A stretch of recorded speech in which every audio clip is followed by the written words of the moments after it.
सर्वसामान्यांच्या हक्काचा आवाज जागर जनस्थान।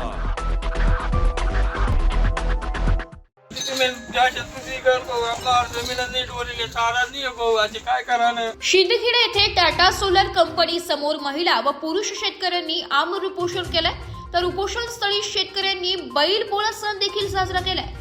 शिवसेना उभाटा गटाचे उपजिल्हा प्रमुख शानाभाऊ सोनवणे यांच्या नेतृत्वाखाली मेथी तालुका शिंदखेडा येथील महाजनको कंपनीने खरेदी खतातील नमूद केलेल्या अटी व शर्तीचा भंग केल्यामुळे 1 महिन्यापूर्वी शेतकऱ्यांनी आमरण उपोषण केले होते, परंतु त्यावेळी कंपनीने दिलेले आश्वासन पूर्ण न केल्याने पुन्हा शेतकऱ्यांनी आंदोलनाचे हत्यार उपसले। दरम्यान शेतकरी हा उपोषणाला बसला असला तरी आपल्या बैलांच्या प्रति कृतज्ञता व्यक्त करण्याचा सण म्हणजेच बैलपोळा हा सण उपोषण स्थळी साजरा करून साऱ्यांचे लक्ष वेधून घेतले। शेतकऱ्यांचा महत्त्वाचा सण म्हणजे बैलपोळा असल्याने सर्व शेतकरी वर्गाने आमरण उपोषण स्थळी आज बैलपोळा हा सण साजरा करायचा ठरवून संध्याकाळी सर्व शेतकऱ्यांनी उपोषण स्थळी बैलपोळा सण साजरा केला।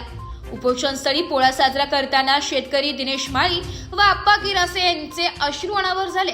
तुमच्या संगोपन तरी कसे करू, माझ्या कुटुंबाचा आधारवड असलेली जमीन या सोलर कंपनीने हिसकावली, मला व उपोषण कर त्या शेतकऱ्यांना न्याय दिला पाहिजे। सर्व स्थळी शेतकऱ्यांचा अश्रूंचा बांध फुटला। ढसाढसा रडणारा शेतकरी बघून परिसरात काही काळ शोककळा पसरल्याचं वातावरण निर्माण झालं होतं।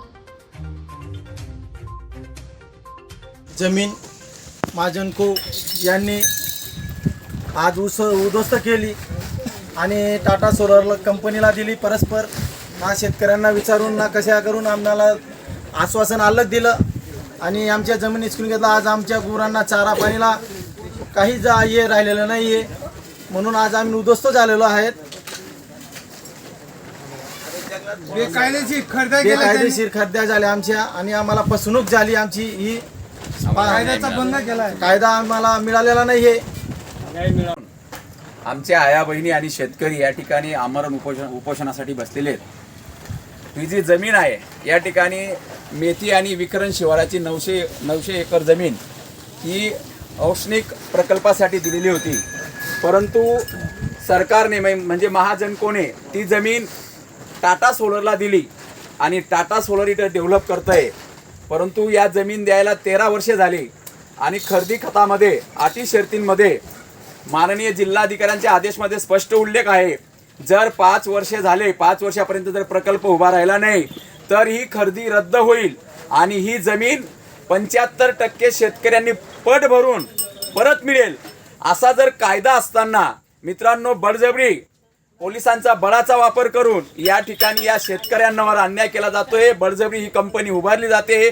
कंपनी उभारावी, आमचा काही विरोध नाही, परंतु जे 5 वर्षाच्या नियमांचा तुम्ही भंग केलेला आहे, खरेदी खताच्या अटींचा भंग केलेला आहे, ते दुरुस्त करून घ्या, नवीन खरेदी करून घ्या आणि शेतकऱ्यांना सानुग्रह अनुदान द्यायचा। शेतकऱ्यांना विहिरीचा पैसा दिला नाही, शेतकऱ्यांच्या बागायती जमीन जिरायत म्हणून बळजबरीने घेऊन टाकल्या, त्यांना योग्य तो मोबदला मिळाला नाही आणि यासाठी हे शेतकरी या ठिकाणी आमरण उपोषणाला बसलेले आहेत।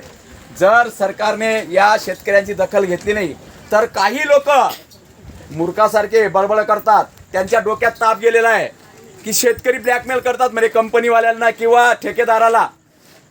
मला तर असा संशय येतो की यांच्या डोक्यात ताप वगैरे गेलाय का काय। अरे बैल पोळा सारखा पवित्र सण माझ्या शेतकरी बांधवांचा, तो सण ते घर साजरा करू शकत नाही। माझ्या माता भगिनी, माझ्या आया बहिणी या ठिकाणी बसलेले आहेत आमरण उपोषणासाठी, भुक्या आणि तिश्या, तर त्यांची काळजी करायला पाहिजे। अरे भेट द्या, चर्चा करा, मार्ग काढा, मार्ग निघतो।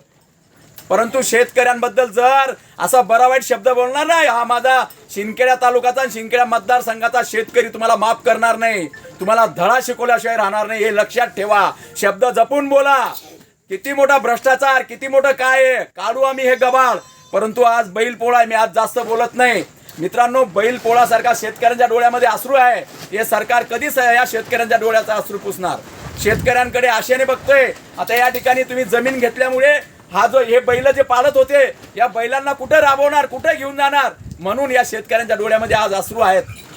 तर सरकारने, मायबाप सरकारने या शेतकऱ्यांच्या मागण्याकडे दखल घ्यावी आणि तात्काळ हे आंदोलन कसं सुटेल मला माहित नाही। यांचं समाधान करा, सरकारने बैठक लावावी. माननीय मुख्यमंत्री महोदय, आपण सुद्धा यांची बैठक घ्यावी. पालकमंत्री, मुख्यमंत्री, जे जे कोणी जबाबदार असतील, उद्योग मंत्री, महसूल मंत्री, या सगळ्यांची जबाबदारी आहे आणि या शेतकऱ्यांचे अशा पद्धतीने प्रश्न सोडावा, अन्यथा हे आंदोलन पेटल्याशिवाय राहणार नाही.